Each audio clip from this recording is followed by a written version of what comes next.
Good evening, visitors. Welcome to the Australian War Memorial's last post ceremony. My name is Robert Allen. Tonight, we warmly welcome the family of Gunner Edward Sidney Webster, whose story will be told shortly by Lieutenant Colonel Ashley Crosby from the Australian Army, who is a member of Gunner Edward Webster's family. We welcome the veterans who have served, those that are still serving, and the families that love and support them. The live stream of this ceremony is made possible by the Returned and Services Leagues of Australia and the RSL and Services Clubs Association. We welcome members who are watching the broadcast of this ceremony across Australia. During this evening's ceremony, wreaths will be laid at the base of the pool of reflection by family and visitors to the memorial. If you're able, please stand and join in singing the national anthem.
If able, please be seated.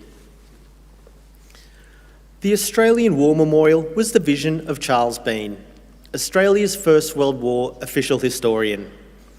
Bean landed with the Australian troops on Gallipoli and stayed with them at the front through to the end of the war. The idea of this national memorial and museum came to him at Pozières, France, in the depths of the bloody fighting of 1916. Bean's idea was that this would be a place where families and friends could mourn loved ones buried in faraway places. It would also be a place that could help all Australians understand what these men and women had endured and what they had done for us.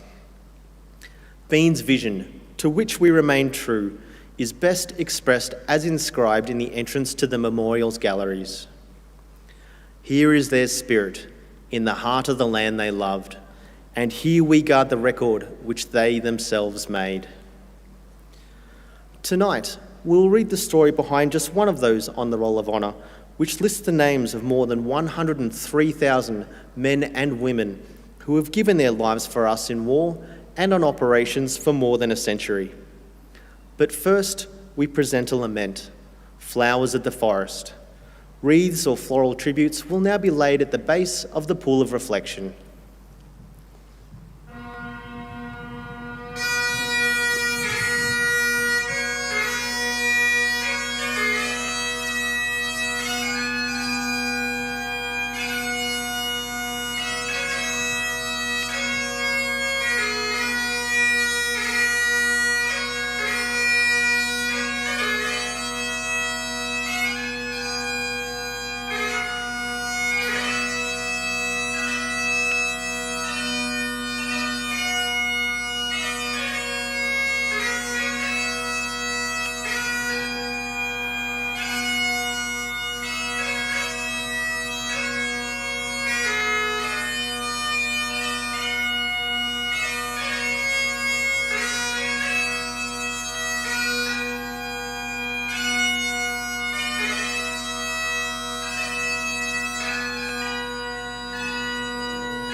Today, we remember and pay tribute to gunner Edward Sidney Webster. Edward Webster was born on the 26th of April 1911 in Sydney, in the suburb of Annandale, the son of Sidney and Florence Webster. Young Edward lived for a time in the family farm home in Haberfield in Sydney before moving to Millmerran, a township on the Darling Downs in Queensland. He worked at a nearby sheep station for a relative until he injured his leg in a farming accident. This left his leg withered and he walked with a limp. He found employment as a truck driver and in 1937 married Alice White. The couple later had a son named John. Many Australians suffered badly during the 1930s as a result of the Great Depression. Webster found that transport work had dried up and money was tight. On the 3rd of June 1940, Edward Webster enlisted in the 2nd Australian Imperial Force as a $5-a-day private. A few days later, he was taken on strength in Redbank, the large army camp west of Brisbane, where the recruits began training. After a few short hospital visits and a period of pre-embarkation leave, on the 18th of October in 1940, he sailed from Darling Harbour aboard the converted ocean liner Queen Mary. Landed in the Middle East in November, Gunner Webster became a driver with the 2nd Australian Anti-Tank Regiment, part of the 7th Division. The regiment consisted of a headquarters and 4 batteries. Webster, who was known to his mates as Webby, was in 6th Battery. After training in Palestine and Egypt, Webster and his unit were part of the Allied invasion of Lebanon and Syria, engaged in fighting the Vichy French, as well as troops in the Syrian Spahi and members of the French Foreign Legion. At Mersa Matruh, a port in Egypt near the Libyan border, Webster became Lieutenant Shay's driver, a comfortable position that he enjoyed until May 1941, when the 7th Division left for Cairo in preparation for their next campaign. In July, Webster was evacuated to hospital with an injury to his knee and ankle, possibly relating to his long-term disability. After being discharged from hospital in December, in early March 1942, he received a medical classification as being temporarily unfit for service. Returning to Australia in May, Webster had a period of leave and then spent time in hospital having his knee injury investigated. In Brisbane, tensions between Australian and American soldiers were high. US troops had better weapons, uniforms, better access to luxuries and more money, and were referred to as being oversexed, overpaid, overfed and over here. Particular contempt was felt for American military police, who were viewed by many as arrogant and power-mad. On the 26th of November, a drunk American private began walking to the post exchange after the hotel he had been drinking at had closed for the evening. He stopped to talk to the 3 Australians when an American MP approached and asked for the private for his leave pass. Becoming impatient, he told the man to hurry up, grabbed his pass, and then began to arrest him. This went down badly with the Australians, who swore at the MP and then told him to leave the man alone. When the MP raised his baton, the Australians attacked. More MPs arrived, and nearby Australians, soldiers and civilians alike, rushed to help their countrymen. As the outnumbered MPs retreated, a crowd began to attack the building with bottles and rocks. As the crowd grew, the American Red Cross Club came under siege. Fights began to break out across the city, and by 8 p.m, around 5,000 people were involved in the riot. Some Australian MPs removed their armbands and joined in. When the Brisbane Fire Brigade arrived, they looked on without taking action. American military police under siege in the postal exchange armed themselves with shotguns to protect the building. The crowd reacted angrily to this demonstration of force, and a group in front of the building tried to grab a shotgun from one of the Americans, who jabbed with his gun before Edward Webster grabbed the barrel and another shoulder grabbed the American around the neck. During the brief tussle, the gun was discharged, hitting Webster in the chest. Webster was taken to Brisbane General Hospital, but died of his injuries. By 10 p.m, the crowd had dispersed and the American Postal Exchange had been destroyed. War correspondent John Hindle later said, "The most furious battle I ever saw during the war was that night in Brisbane. It was like a civil war." The Chief Censor's Office ordered that no news of the riot be broadcast or cabled, adding background for censors only, 1 Australian killed and 6 wounded. The American private, who had been holding the shotgun, was court-martialed by US military authorities, but was later acquitted on the grounds of self-defence. Edward Sidney Webster was buried at Toowong Cemetery. He was 31 years old. His name is listed on the Roll of Honour on my left, among almost 40,000 Australians who died while serving in the Second World War. His photograph is displayed today beside the pool of reflection. This is but one of the many stories of service and sacrifice told here at the Australian War Memorial. We now remember Gunner Edward Sidney Webster, who gave his life for us, for our freedoms, and in the hope of a better world.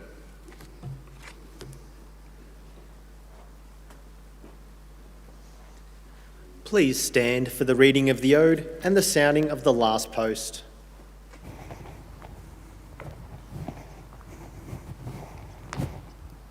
They shall grow not old, as we that are left grow old. Age shall not weary, nor the years condemn. At the going down of the sun, and in the morning, we will remember them. We will remember them.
Lest we forget.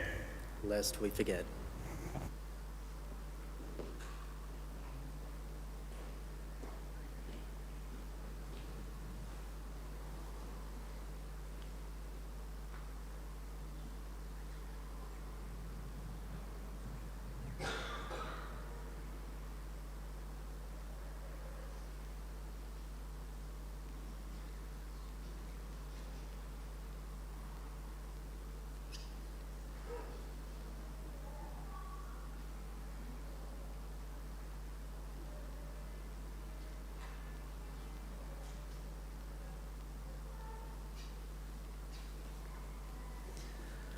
We leave you this evening with the words of the memorial's founder, Charles Bean.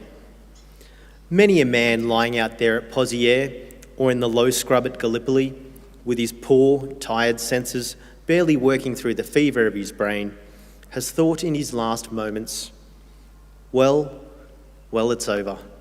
But in Australia, they will be proud of this. Ladies and gentlemen, that concludes the last post ceremony. On behalf of the Director, staff and volunteers, thank you for visiting the Australian War Memorial today and for your continued support of the Memorial's development project. We wish you all a very pleasant evening. Thank you.